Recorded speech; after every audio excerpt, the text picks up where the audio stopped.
c'est celle d'un pays plongé dans l'incertitude, qui doit beaucoup à l'amateurisme d'un pouvoir naviguant à vue, refusant le débat républicain, ne respectant pas ses engagements et surtout méprisant toutes les mises en garde.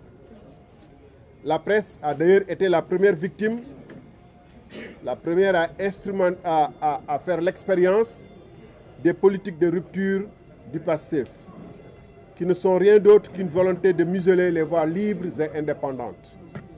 Et on a vu combien de personnes sont passées depuis lors dans les locaux de la division de cybercriminalité ou au tribunal. Mesdames, Messieurs, à la suite du passage du Premier ministre à l'Assemblée nationale, le pays tout entier retient son souffle. L'alternance si désirée, si chèrement payée et obtenue avec panache, va-t-elle, après seulement 11 mois, virer au cauchemar éveillé? En quoi consiste le plan d'austérité annoncé par le Premier ministre à l'Assemblée nationale? Quels sont les sacrifices supplémentaires qu'on va encore imposer au peuple qui a tant souffert? Ces questions tarautent les Sénégalaises et les Sénégalais, les gorgorlous qui souffrent depuis et qui espéraient un changement réel dans leurs conditions de vie. Mais nous, à la République des valeurs, nous avions prévenu. Après la présentation et l'accouchement chaotique de l'agenda 2050, dont on sait dans quelles conditions il avait été élaboré, d'abord par ChatGPT, puis repris par un cabinet, nous avions souligné qu'il ne contenait que des pages blanches pour les années 2025 et 2024 et 2025. En effet, j'avais écrit à l'époque que l'exécutif Sonko Diomaye ne saurait donner rendez-vous au pays en 2029 ou en 2050 sans détailler concrètement les plans d'action en 2024 et en 2025 pour soulager les souffrances insoutenables des Sénégalais. C'est-à-dire qu'on ne peut pas nous dire on vous donne rendez-vous en 2050 ou en 2029 sans nous dire concrètement mais en 2024 qu'est-ce qu'ils vont faire et en 2025 qu'est-ce qu'ils vont faire. Et là on est en train de découvrir qu'ils ne savaient pas. Force est de constater qu'en plus d'avoir perdu 10 mois sans réforme majeure, le gouvernement s'apprête à jeter à la corbeille le budget 2025 dont l'exécution vient à peine de commencer, pour s'engager dans un plan d'austérité pudiquement baptisé plan de stabilité. C'était, hélas, le seul destin possible pour un agenda conçu dans l'improvisation avec pour principal objectif l'effet d'annonce. Comme l'avait souligné un expert lors du lancement de cet agenda 2050, un plan de transformation structurelle conçu sans l'apport des forces vives de la nation, notamment la société civile, est voué à l'échec. Après ce faux départ de l'agenda 2050, le régime fait un revirement de 180 degrés. Ils se sont trompés sur l'agenda 2050, ils se sont aussi trompés sur le budget 2025, qu'ils ont donc mis à la poubelle. Le Premier ministre s'apprête à rencontrer les syndicats et autres partenaires sociaux, non pour rectifier les erreurs et amorcer un vrai dialogue, mais parce qu'il est dos au mur et n'a plus d'autre choix. Il a besoin de la bienveillance des syndicats pour faire accepter les mesures drastiques qui s'imposent à son gouvernement. Mesdames, Messieurs, peut-on faire confiance en un gouvernement qui s'est trompé par 2 fois en mettant en place un agenda, puis en mettant en place un budget qu'ils viennent de jeter à la corbeille? Mesdames, Messieurs, l'ampleur du désastre se lit en quelques chiffres. Explosion de la dette, du service de la dette publique, c'est-à-dire ce qu'on paie chaque année en intérêts et en commissions, ainsi qu'en remboursement du principal sur la dette chaque année. Donc la dette publique représente aujourd'hui 40% des dépenses budgétaires. Ça veut dire que si on nous annonce un budget de 9 500 milliards, les 40% sont consacrés non pas à la santé, non pas à l'éducation, non pas aux investissements, mais à rembourser la dette. 40% de notre budget. Il nous reste 60% pour les autres, y compris l'investissement. Il a atteint un niveau vertigineux de 3 855 milliards de francs CFA pour la seule année 2025, ce service de la dette. C'est ça qu'on va rembourser cette année. C'est-à-dire plus de 321 milliards en moyenne par an, par mois. Sur la dette, toujours, il y a une contradiction entre le fait de dire que le gouvernement passé, et c'est vrai, s'est endetté à un niveau inadmissible. Donc normalement, on doit freiner l'endettement. Mais le gouvernement actuel est contraint de contracter de nouveaux emprunts à des taux, à des montants inédits. 4 574 milliards pour la seule année 2025, après avoir emprunté 4 464 milliards en 2024, là où le gouvernement précédent avait prévu pour 2024 des emprunts de 2 000 milliards et quelques. Eux, ils ont doublé. Et cette année, ils vont passer à 4 574 milliards. C'est-à-dire plus de la moitié de notre budget va provenir d'emprunts. La masse salariale en hausse, ce qui devrait les contraindre à limiter les recrutements fantaisistes. Mais au lieu d'une analyse sérieuse prenant en compte les régimes privilégiés, les fonds communs, les fonds, etc., le Premier ministre s'attaque indistinctement aux médecins, aux étudiants, dont on dit qu'ils représentent trop d'argent, qu'on paie même plus de bourses que la Côte d'Ivoire, alors que le fond du problème, c'est l'injustice que représentent les fonds communs. Taper sur les étudiants sans taper sur les privilégiés, taper sur les médecins sans taper sur les privilégiés, sur ceux qui gagnent 5 millions par mois et plus, n'est pas juste. S'attaquer aux maigres bourses et ne pas s'attaquer à ceux qui gagnent 5 millions par mois n'est pas juste. Licenciement massif, sans approche concertée ni alternative viable, touchant des milliers de nos concitoyens. On a vu dans certaines agences, les DG se prennent pour des dieux et licencient à tout va 700 agents dans une société nationale. Et pour les remplacer par des militants, ce qu'un de leurs ministres avait dit, coûte la vie insupportable soutenable pour des millions de Sénégalais. Et surtout, ce qui traduit qu'ils ont du mal à payer les salaires et qu'ils font des arrangements pour retarder le paiement de montants dus, c'est l'affaire du décret perdu du SAES, qui braque le SAES et qui les contraint aujourd'hui à aller en grève, qui les pousse à aller aujourd'hui en grève. Vous vous souviendrez que ce décret concerne le paiement des pensions des veufs et des retraités du SAES, de l'enseignement supérieur, autant pour moi. Et que ce décret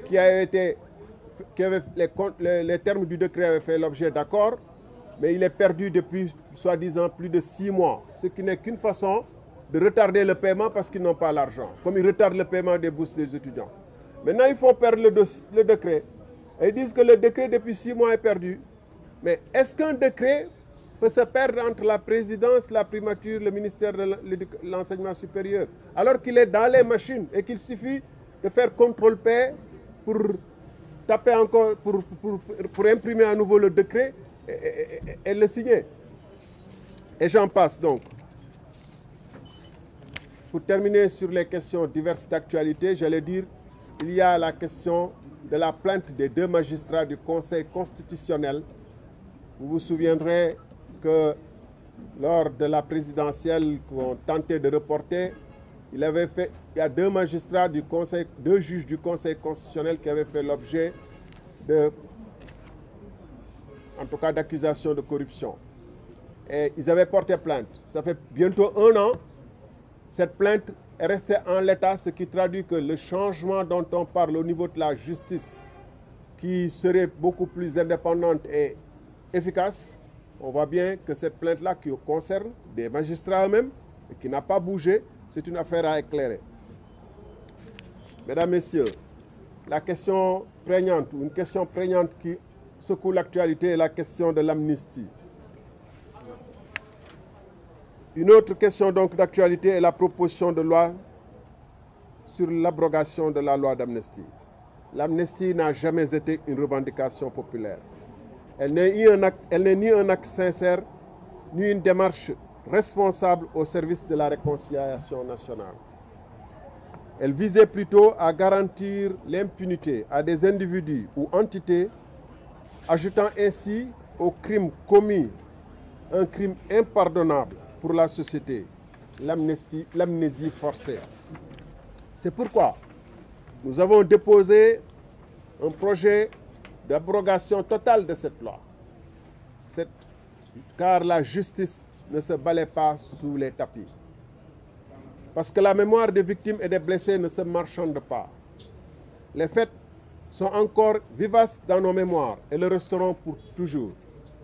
Et la demande de tout un peuple pour la vérité et la justice s'intensifie, comme en atteste la réaction massive à la proposition de loi d'abrogation. Force est de constater la panique qui s'est emparée du PASTEF depuis le dépôt de cette proposition de loi. Car l'initiative de la loi appartient concurremment, comme le dit notre Constitution, au gouvernement et au Parlement. Toute partie concernée a disposé suffisamment de temps pour déposer un projet. Or, après mon initiative, conformément aux engagements de la coalition Sénégal-Kessé, l'opinion observe, sidérée, la réaction de PASTEF. D'abord, de hauts responsables du parti au pouvoir, députés de surcroît, ont tenté de nier le droit à tout autre député de déposer une proposition de loi visant à abroger l'amnistie. Face au soutien massif de l'opinion et à l'incrédulité suscitée par cette posture politicienne, PASTEF a changé de tactique. Il prétend désormais que 2 propositions de loi auraient été déposées antérieurement à ma propre démarche. C'est évidemment faux. Même les oiseaux aux alentours de l'Assemblée nationale auraient entendu les fracas des commentaires et autoglorifications de PASTEF si cela avait été déposé. Ce qu'il faut constater, c'est que si une proposition de loi est déposée, conformément à l'article 60 de la Constitution, le président de l'Assemblée nationale doit donner acte à l'auteur de cette proposition et en informer l'Assemblée nationale à la prochaine réunion. Ce qui signifie que lors du passage du Premier ministre question au gouvernement, la première chose qu'aurait dû faire le président de l'Assemblée nationale, c'est d'informer les autres collègues que j'ai déposé une proposition. C'est ce qui a été toujours fait. Or, il faut bien constater qu'ils ne l'ont pas fait lors de la dernière séance. Est-ce une tentative d'introduire, d'antidater leur propre dépôt qui n'a jamais été réalisé? Nous avertissons l'opinion et nous leur demandons de rester éveillés. Ce qui se trame, c'est de confectionner de faux dépôts avec de fausses dates et de faire croire que nous avions déposé, qu'ils ont déposé au préalable. Et quel est l'enjeu de cette démarche? C'est parce que nous avons proposé une abrogation totale de la loi. Eux, ça ne les arrange pas. Ils veulent bien d'abrogation, mais qui concernerait peut-être que leurs militants. Parce que c'est ça que réclame leur base. Il est hors de question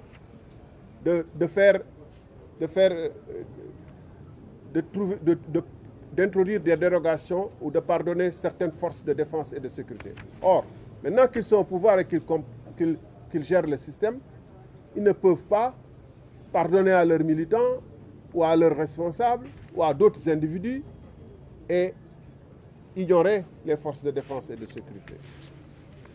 Mesdames, Messieurs, des indemnisations dans des conditions opaques sont en train d'être versées en toute discrétion. Qui décide de ces compensations? Sur quelle base? Dans un pays sérieux, seule la justice serait compétente pour statuer sur ces questions-là. Mais ici, ce sont des officines administratives sous la coupe de Pastef qui décident qui doit être indemnisé et à quel niveau. Cela est inacceptable. Et d'ailleurs, l'opacité aurait été totale si certains militants frustrés n'avaient pas inventé l'affaire. Quelle république? Un régime pris à son propre piège. Ce qui est cynique dans cette affaire, c'est que ce régime a bâti son ascension en dénonçant les pratiques qu'il applique aujourd'hui avec la même brutalité. Il dénonçait l'opacité, il protège aujourd'hui l'impunité. Il dénonce l'opacité, il gouverne dans l'ombre. Il prônait la justice, il protège aujourd'hui l'impunité. Il promettait la rupture, il recycle les méthodes du passé. Nous avons en face de nous un gouvernement qui mène le Sénégal vers un avenir incertain et qui, pis encore, refuse d'écouter ceux qui lui rappellent ses propres promesses. Il est temps pour nous d'ouvrir les yeux. Mon devoir en tant que représentant du peuple souverain et en tant que républicain n'est pas de vendre des illusions, mais de dire la vérité. L'amnistie doit être totalement abrogée. Les responsabilités doivent être établies.